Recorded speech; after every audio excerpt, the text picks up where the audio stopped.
All right. Unmute. Okay. Hey guys. As you can see, I'm actually at the Botanic Gardens today here in Denver, which is why I started the call a little bit late. One of the things I would like you guys to focus on for this weekend is to find one thing, one place, one whatever it is, it's inspiring to you that can help you to be able to feel that level, like that up level of joy or just peace and happiness and abundance. Find that and go do it. So for some people, it can be things like painting, reading. For me, it's the Botanic Gardens. You drop me in a Botanic Gardens and I am in heaven. So I decided this morning this would be the perfect place to be able to do this. After this, I'm going to go walk around, take a deep breath, get some inspiration for the next week. So if anybody think of, let me see here. Oh, hi, Livia.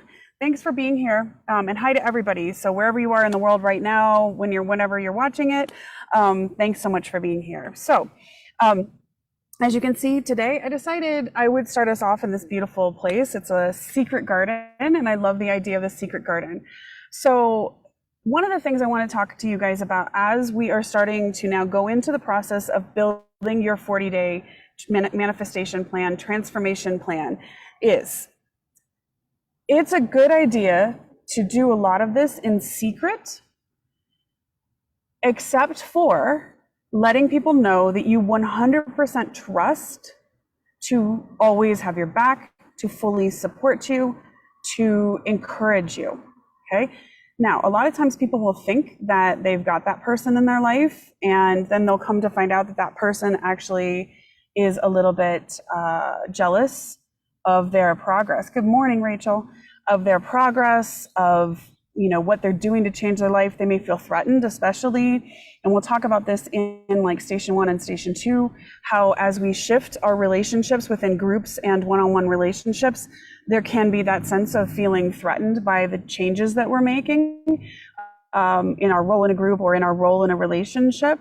And so what I encourage you is, if you don't have anyone like that in your life, you do in this group. So this group is going to be always a safe space for support, for talking about anything you need to talk about, for being able to put out your goals, your dreams. I really appreciate that several people have been putting their goals and dreams into, whether it's in the comments of the live videos or actually a post. I encourage you to post, please, in there. Absolutely. Let me know what's going on and what I can do. I think I want all of us, as we start this process, to feel that sense of support from around the world. We literally have people in the group that are everywhere in the world, all over the place. So we are creating, our own little collective unconscious, if it were, as it were, inside the group, okay? So I want you guys to think about that, to make sure this weekend, and it looks like, Livia, you said Monday you're gonna do scuba diving, so it'll be a lot of peace and quiet under the sea. That's wonderful. And so if anybody else wants to post and let me know, what are you going to do this weekend to find that sense of peace? Because as we are at that precipice of really starting to implement everything on a very personalized level, it's a great thing to get yourself in a place of peace, of all of that, okay, as you start to go into that place, into that process. Okay, here we go. Let me see. Oh, perfect. Okay, great. I'm just looking live. I'm trying to get up to the live call. Okay, all right. Well, we'll figure that out in a minute. Okay, so let's talk about this is basically going to be your work this weekend, your homework, your practice for the weekend. Number 1, I know most of you guys have taken the flow factor test. If you have not taken the flow factor test, please make sure that you do so, because that's going to be the thing that's going to drive everything else from this point forward. Your flow factor results are going to be the thing that allows us to pinpoint the specific underlying beliefs that are causing you to have the out of the flow experiences, the negative experiences, and even things like pain and disease in your body. So make sure you've taken the flow factor test. Again, it shouldn't take you really more than 30 minutes. I've had people that are like, oh, it took me like an hour and a half. If it's taking you an hour and a half, very kindly and gently, you're doing it wrong. And I don't mean that in a mean way. I mean, please know when you're taking the flow factor test, the goal of the flow factor test, the way I designed it, is to get past our conscious mind and get to the subconscious mind, right? So if you're thinking about it, the second you start like debating how you feel about a particular statement, are you in the conscious mind or the subconscious mind? When you're debating, you're in your conscious mind. The subconscious mind doesn't debate. The subconscious mind just reacts. So I want you to make sure that when you do this, you're actually just going through it very fast. You're going with your gut instinct on what something feels like or you know, what your immediate reaction is to something. You just want to go straight through, bam, bam, bam, bam, okay? So that's why it should not take you longer than 30 minutes. I also want to emphasize, when you get to those body, there's a bunch of, you know, for each station, as we talked about yesterday, there are body parts that are associated with that station. And so I want to emphasize, when you're going through the body part ones, you want to make sure that you are like ranking or rating very highly something that is a really major issue, something that's affecting you day in and day out. That should get a high score. That should get a 7, an 8, 9, 10, something like that, because it's impacting you every day. Something that's severe, high score. Something that you've had for a really long time is probably going to be a higher score, right? Because it's something that, whatever that is entrenched.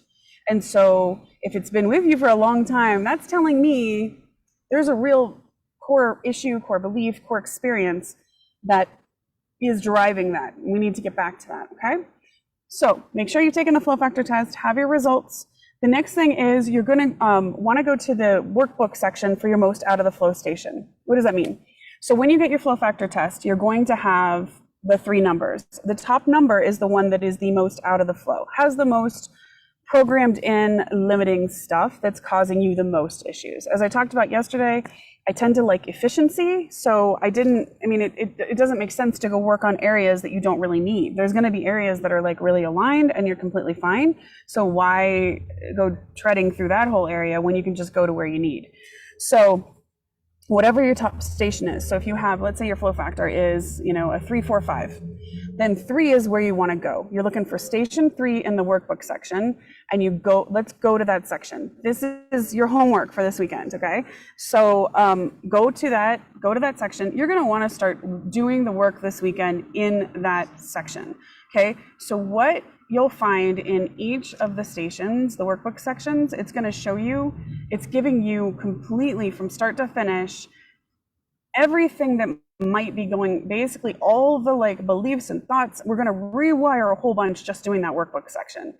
So as you go through those workbook sections, I want you to take note of the things that are particularly like, oh, that's so me, or oh, that's what's going on, or oh, that's my issue, right? Most of the time we have a very visceral response when we know something's hitting us, right? It's that moment. Underneath that section, you're going to see workbook questions, and you do, please, there's a lot of stuff I can do, but I can't do that work for you. So please, this really is a practice, which means you do need to actually try to do the work, do that, answer the questions, get your journal out, etc. Under each one of those, if you have a question that like hits you really hard, or a section that's hitting you really hard, you're going to see that there is underneath that a retuning statement that's specific to that particular limiting belief.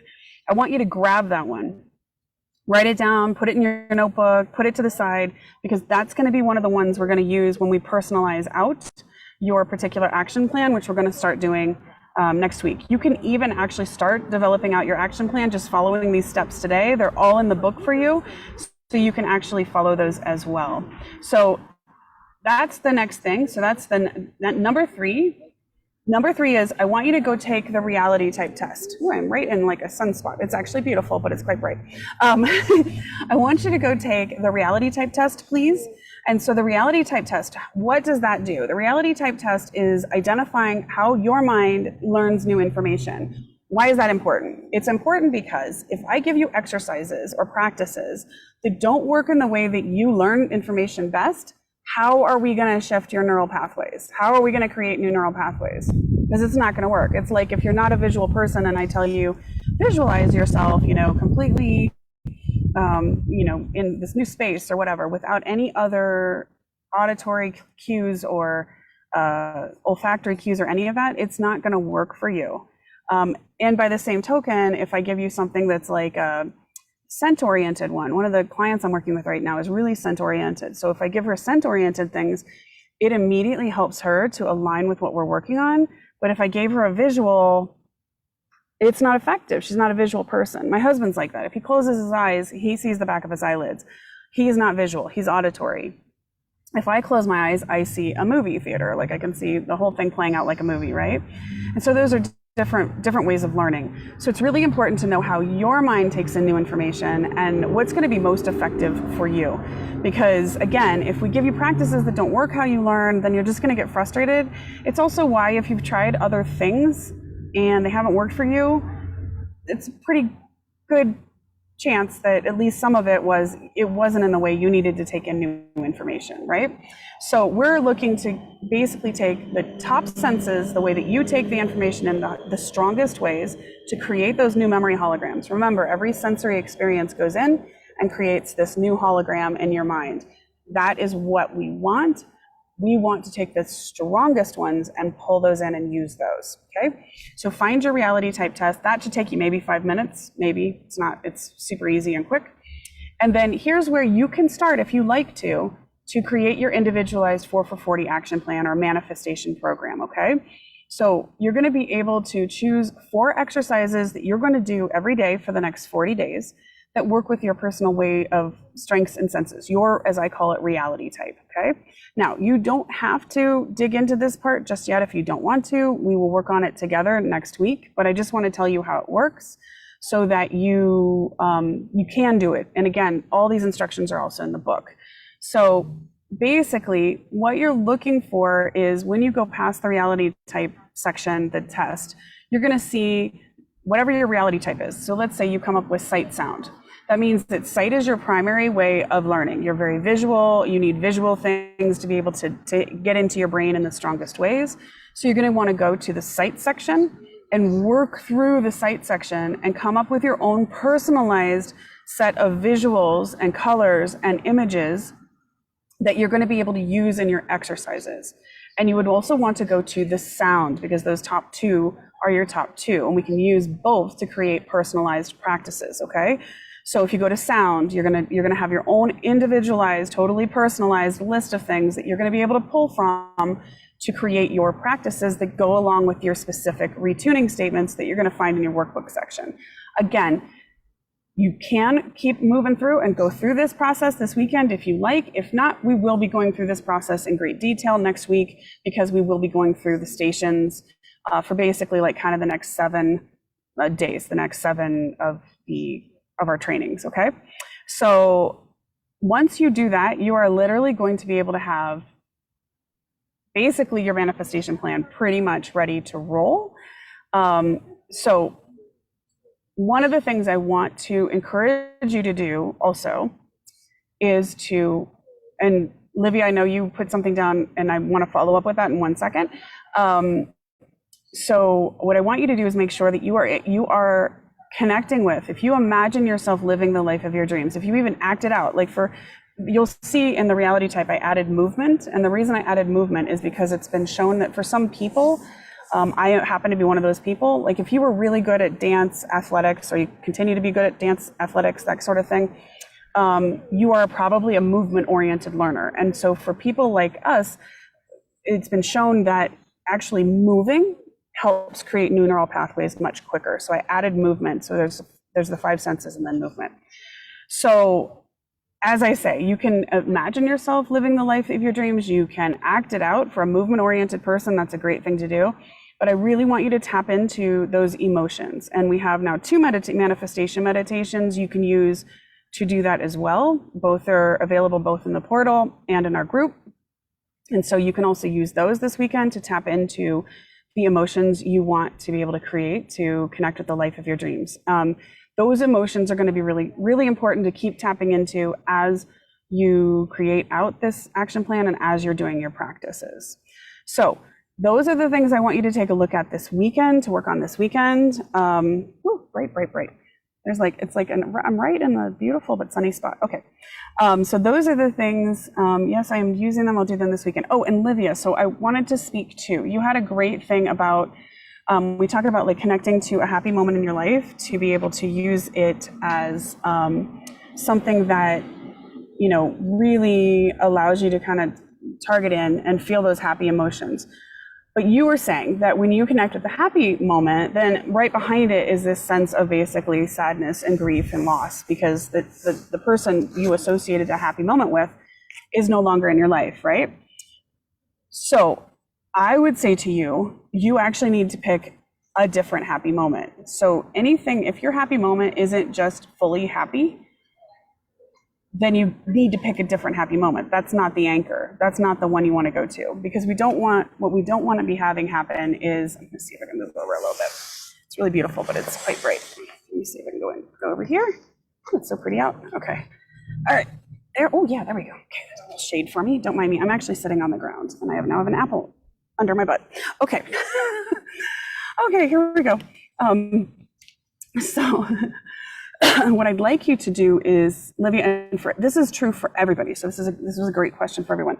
If you are having emotions associated with a happy moment that are not happy. So if you keep going to that moment and suddenly you're happy and it feels great and then immediately you're sad because it's not there anymore, then that's not the moment to use. So I want you to think through and find a different moment. Now, I will say, I have worked with people who went through something very traumatic as a child and they don't really remember, unfortunately, a lot of happiness. They don't have a lot of that in their like to pull from. And unfortunately, so for them, you have to almost create a happy moment. So if there is something that you can think of that is, you know, you can create a happy moment in your present day. Go do something you really love doing and then use that as your anchor, okay? So if that is true for you, if you're having a hard time pulling some sort of really happy moment, then that's an option as well. I do work with people, and I have worked with quite a few people that, you know, a lot of times it's a survival instinct that our brain just shuts off a lot of our memories at a certain point. So there'll be people that are like, I can't remember, like I at 8, you know, anything from like 8 and beyond, I don't remember until I was like 17, or because they've had a bunch of trauma around that time. And so for them, it's not really great to access something back there, right? They can't, for one, and even if we do, there's like all this other stuff connected to it, right? So in that moment, I encourage you to create. So maybe like the scuba diving on Monday might be a really major sense of peace that would be completely detached from anything that would pull up anything else, right? So that might be a beautiful moment. That might be a great thing to do.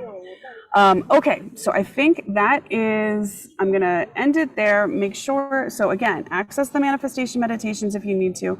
Also, Monday, we will not have a training on Monday. I will put a meditation up for you guys on Monday, but we will not have a training. We have a holiday here in the United States, and I am going to the mountains with my my sweet little family. We're gonna be staying at the Stanley Hotel again, which I don't know if, for anybody who watched The Shining, it's the hotel where The Shining was filmed. So, and it is quite haunted, but it's not haunted with anything bad. It's like it's all perfectly nice stuff. So my daughter really wanted to stay there, so we're going to go stay there, and we're going to go hiking in the Rocky Mountain National Park. I know, Rachel, it's the coolest place. Like, I'll send pictures if you want, but it's the coolest place. The last time we were there, we definitely definitely had some very interesting experiences that if anybody wants to know about, I'll tell you at another time. Excuse me. So. Sorry about that. So Monday I will put, I will then.